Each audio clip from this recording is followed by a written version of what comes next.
Irmãos e irmãs, também que nos acompanham pelas redes sociais. Essa é a famosa passagem de Eclesiastes. Existe um tempo para cada coisa.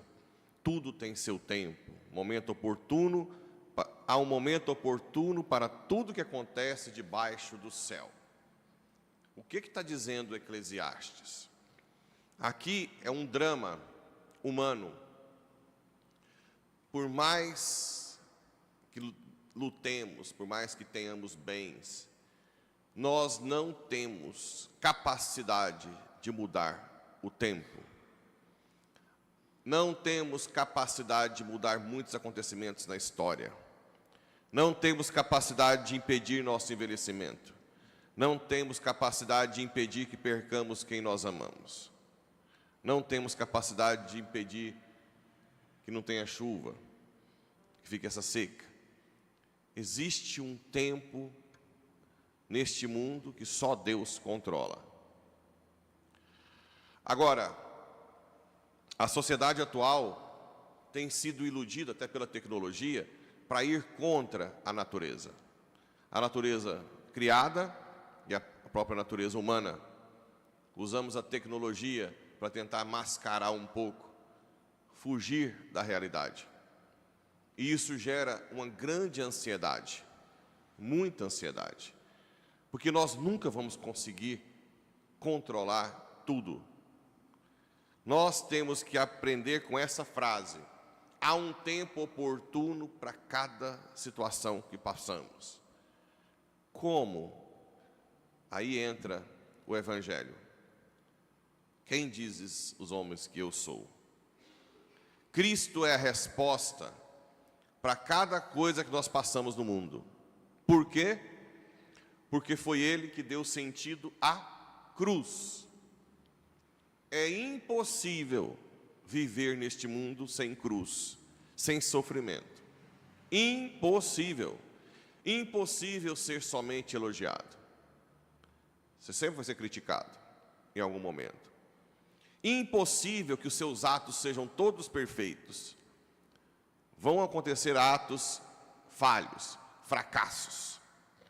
E aqui entra até uma das explicações que Augusto Cury, psiquiatra, fala por que as crianças estão com depressão, suicidando, como essa filha da minha colega de Uberlândia suicidou agora semana passada, com 12 anos de idade. Augusto Cury diz que os pais não ensinam os filhos a lidarem com o fracasso. Se fazem de super pais que não erram. É importante que os pais abram o coração para os filhos e expliquem que eles erram, que falharam na vida, mas que o fracasso nesse mundo é relativo. Você pode usá-lo, oferecer para Deus com humildade e Deus te fazer um trampolim na sua vida.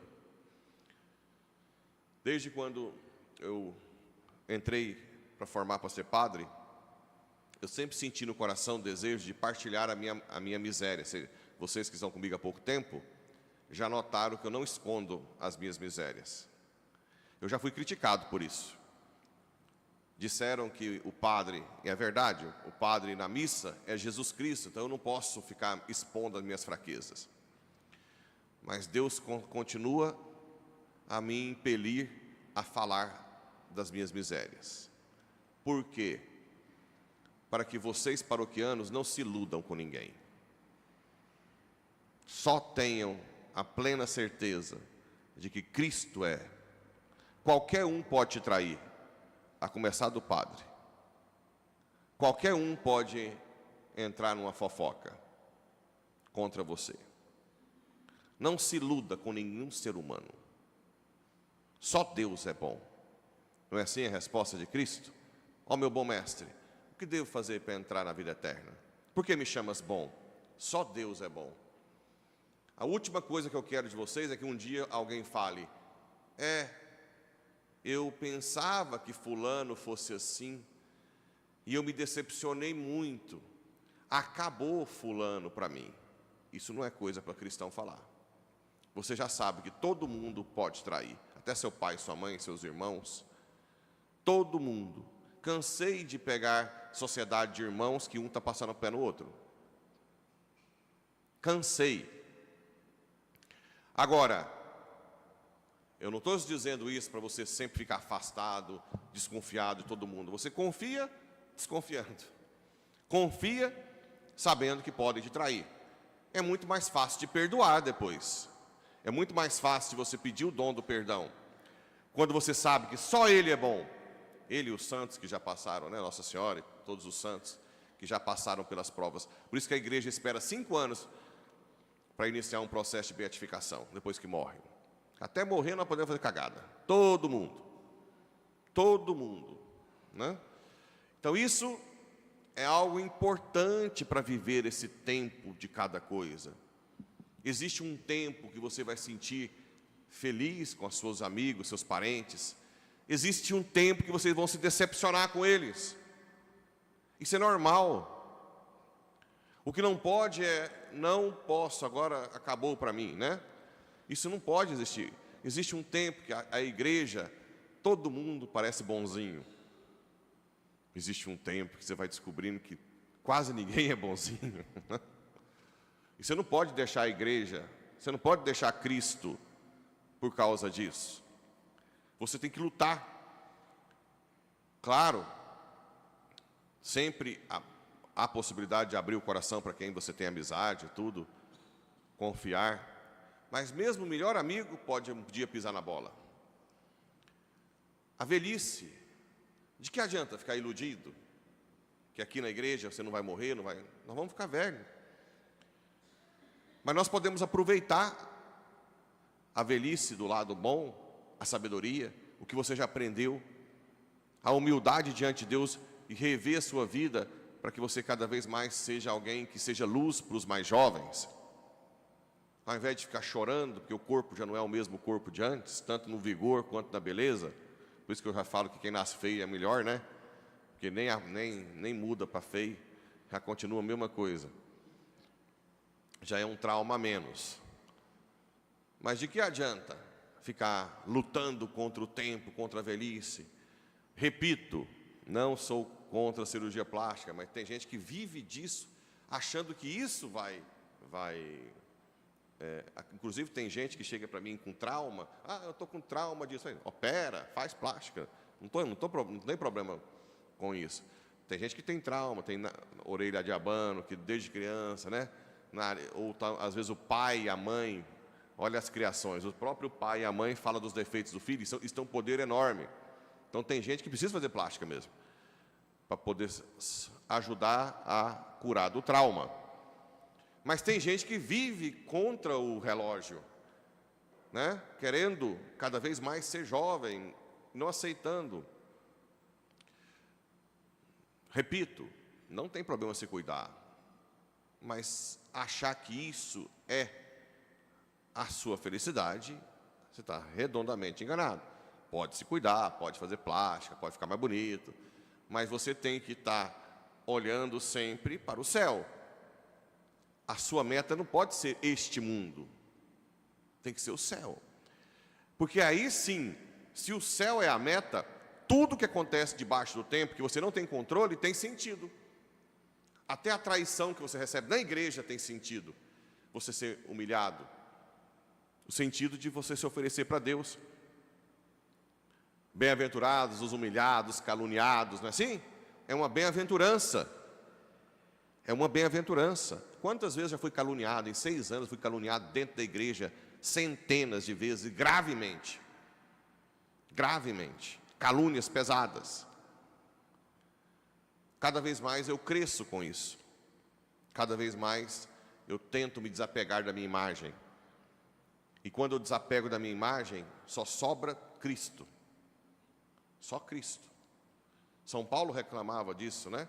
Não reclamava. Dizia, fomos perseguidos, caluniados, cuspidos, presos. Tudo por amor ao reino dos céus. Isso que fez São Paulo ser São Paulo. Ele soube aproveitar cada momento debaixo do tempo. A morte tem nada mais doído que uma morte. É uma dor terrível. Muito terrível. O cristão tem direito de sofrer, de chorar. Tem, assim como Jesus sofreu. mas nós temos também a possibilidade de pedir pela graça de Cristo que nos dê força, fortaleza para viver a morte de uma forma mais cheia dos dons do Espírito Santo. É possível. Não é nos tornarmos robôs. Nós não somos robôs. Eu já ouvi gente falando, não, porque fulano está chorando demais, então não tem fé. Ué, então Jesus não tem fé. Se ele é o próprio Deus, ele chorou. Não é isso.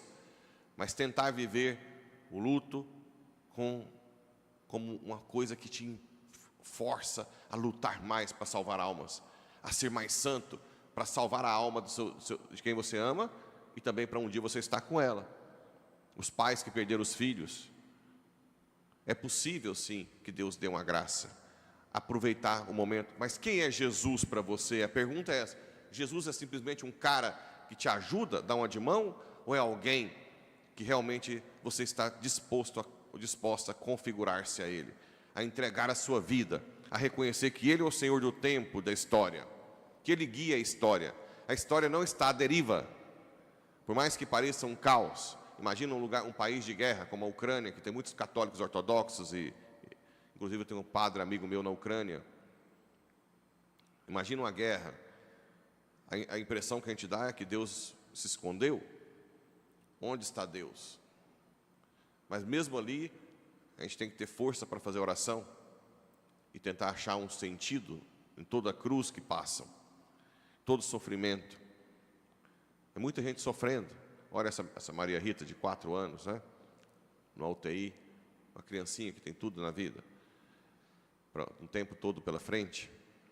Mas existe um mistério no sofrimento que nós só vamos saber se nós rezamos. Por isso que eu falo, gente, não parem de vir à missa, de rezar, de fazer o rosário, de vir aqui no sonho, porque isso vai mudar completamente a sua vida, não exteriormente, não no tempo, não no sofrimento, não nos fracassos, mas dentro. Eu já atendi centenas de unção de enfermos. A mesma pessoa, com a mesma doença, morrendo, que não vai na igreja, que não tem fé. E a pessoa com a mesma doença, morrendo, que tem fé.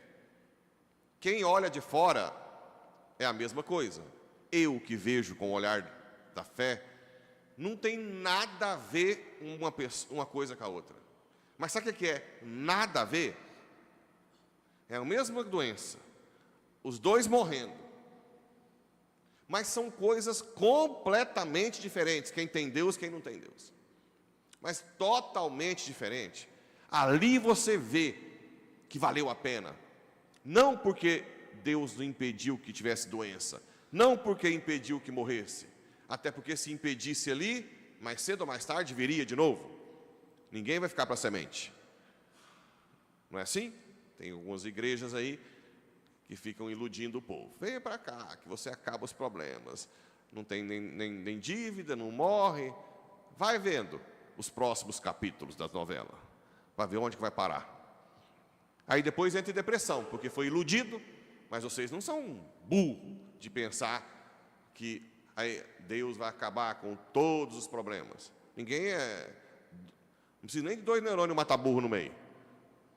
Meio neurônio já é suficiente para entender isso. Agora, você pode viver o sofrimento com a fortaleza. Como a mãe, que eu já citei aqui, né? A mãe da Lana, que morreu no acidente com o Cristiano Araújo. Quando eu fui fazer a pregação lá sobre Santa Rita, ela perdeu 2. O Pedro, com 13 anos, de câncer, e a Lana. E ela me disse, o marido chegou lá em Goiânia, com as amigas, ela está ficando doida. E ela me disse assim, padre, explica para eles que é possível ser feliz, mesmo perdendo 2 filhos. Porque eu sei que se Deus me deu, Ele tira quando quer.